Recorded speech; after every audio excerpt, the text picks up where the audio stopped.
Sfida di alta classifica nel girone C di seconda categoria. Il Rivalolese Mele inizia nel segno degli ospiti al nono minuto. Risotto tutto solo a centro area, clamorosa occasione per il Mele e clamoroso errore del numero 9 ospite. Poco male per la formazione di Gambino, che pochi minuti dopo passa in vantaggio. Disimpegno errato di un difensore locale, tira al volo di Oliveri che centra l'angolo lontano e porta in vantaggio i gialloblu. L'1-0 galvanizza il Mele al 35esimo. Bellinazzi deve alzare sull'attraverso una punizione di Ajubi. Sul finire di frazione però Buzzanca perde un pallone dalle mani e stende in aria Scovenna. Dal dischetto si presenta Ndoi, ma il portiere ospite inizia quella che sarà una mattinata da ricordare. Nella ripresa infatti gli uomini di Sorbello cercano il pareggio fin dai primi minuti in cui la gara corale diventa un duello individuale tra Ndoi e Buzzanca. Prima parata sul primo palo, poi allungandosi sul secondo, infine dopo un controllo del giocatore locale dentro l'area di rigore.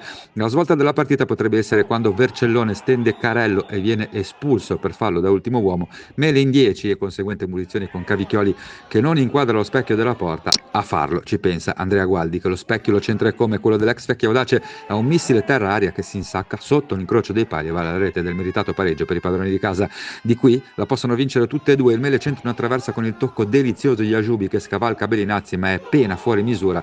La Rivarolese risponde con l'incursione di Ndoi e la parata sul palo di Buzzanca con la traversa di testa di Cagnano, su cui forse c'è di nuovo il tocco del portiere ospite, tocco che non c'è sicuramente sulla conclusione di Carello. Doveva esserci, però è sempre il legno orizzontale. Le immagini di Alessandra Vaccari non potevano non chiudersi con l'ennesima parata di Buzzanca, forse la più semplice, che blinda l'1-1 che lascia contenti tutti o forse nessuno.